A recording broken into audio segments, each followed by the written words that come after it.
how would you describe the change of momentum of the team and the change of spirit? Well, I think it started at halftime. I challenged the team at halftime, and I asked them, is this important to you? Because if it is important to you, you have to pay the price that it takes to win these games. You're going up against an opponent who's extremely well coached. They have players who are very committed. They won, obviously, against Barton. They're now deeper than I think they've ever gone in the conference tournament. And you could just tell watching the Barton game that this crew, this Emmanuel team, was very committed to the cause, really wanted this. So I said, you have to match their intensity, you have to match their will, and you have to show me your mental fortitude. And I think they did an unbelievable job. I actually believe there's 41 seconds left when we scored.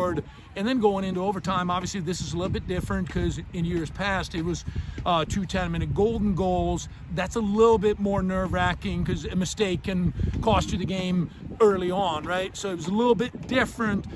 This is actually the first time in my career that we've done non-golden goals in overtime. So it was a little bit different. And, I think Nathan, Emmanuel's coach, said it best, and I respect him tremendously. He came over and shook my hand and said, great game. And now it comes down to it's Russian roulette. It's use whatever analogy that you want. And I've won a couple of penalty kick shootouts. My men's team in '98 won the national semifinals on a PK shootout. You win it, you think they're fair. You lose it, you're devastated, and you want to do away with them. So I've been on both ends of the spectrum. Tonight, obviously, it was glorious. We had unbelievable fans here. They rushed the field, and we had a collegiate moment that I think, and it was not meant as any disrespect to Emmanuel, and this was only, air quotes, a quarterfinal win. We plan on playing a lot more games, hopefully, but in the moment it felt like we wanted to pay tribute to our team and to the players, the students and student athletes that came out and shared in this moment. So yeah, I think going in, once we got into overtime, we played to win the game, because once you get to the PK shootout, anything can happen. We just happened to get on the right end of it tonight, and again, enormous respect to Emmanuel. They played, yes, we outshot them. I think, what was it in the end, 22-5, something like that.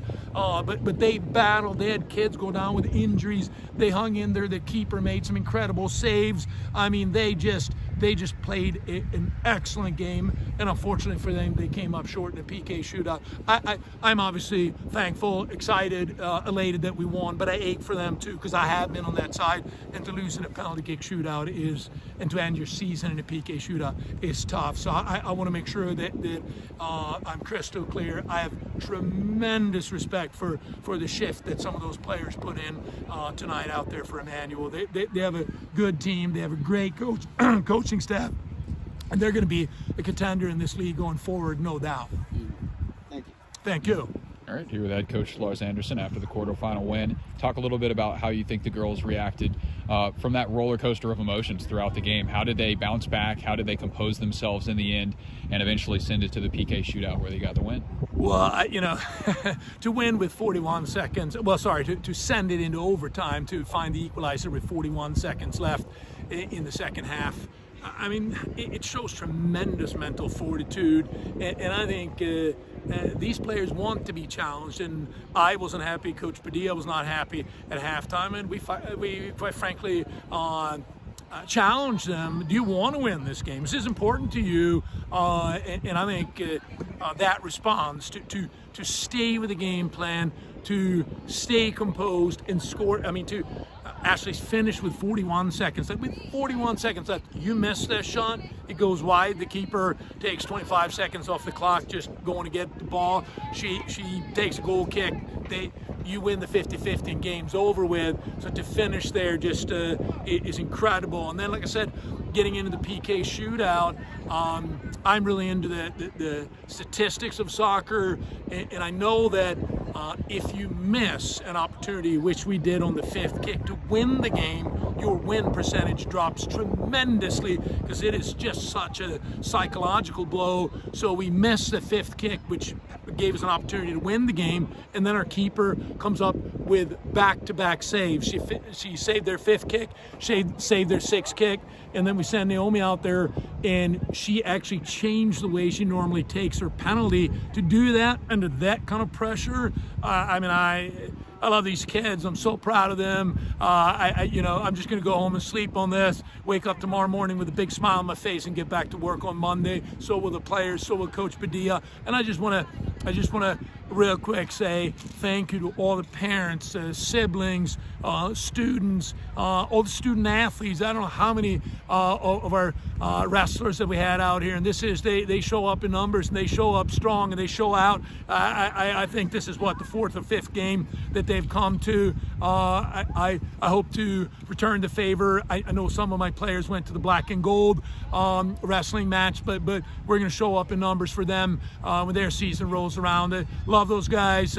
Obviously, Coach OT's office is right across from mine, so I see a lot of those guys on a daily basis. I've had a couple of them in class.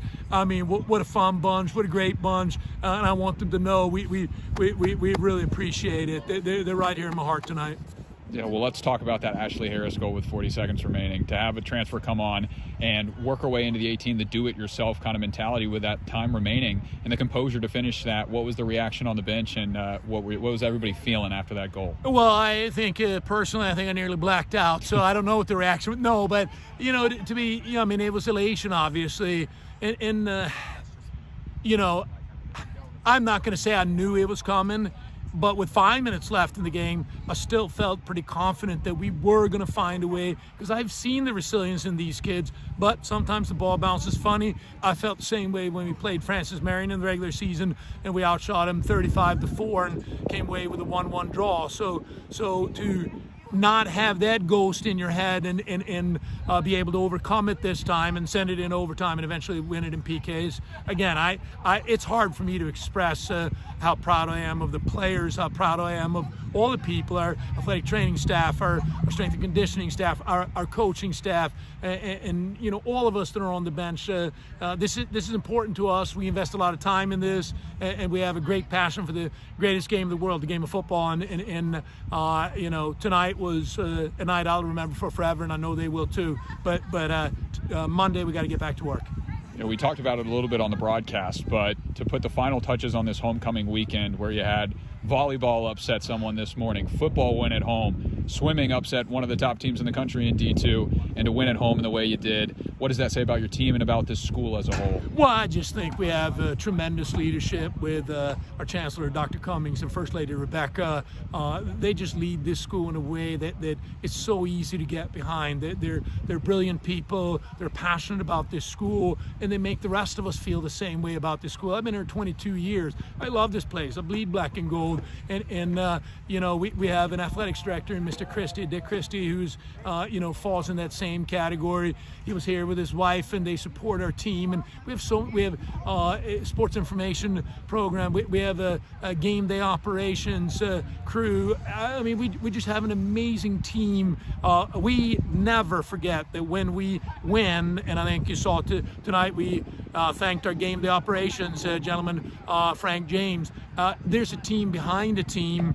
Personally, my wife, my family, they make enormous sacrifices for this to happen. And I don't think the players ever forget that this university is behind us, this athletic department is behind us, this athletic department leadership and university leadership is behind us. And I think you can feel that. And like you said, look at what happened on our campus today. We're having success in all kinds of areas, not just athletics, academics, and we're making an impact in the community. I couldn't be more proud of being a UNC Pembroke employee and being the head women's soccer coach. This is my dream job, and I am thankful and I feel honored and privileged to be in this position here at the University of North Carolina at Pembroke. All right, back to football. moving into Mount Olive, rematch of the championship match last year in the tournament. What adjustments do you want to see made before that match coming up?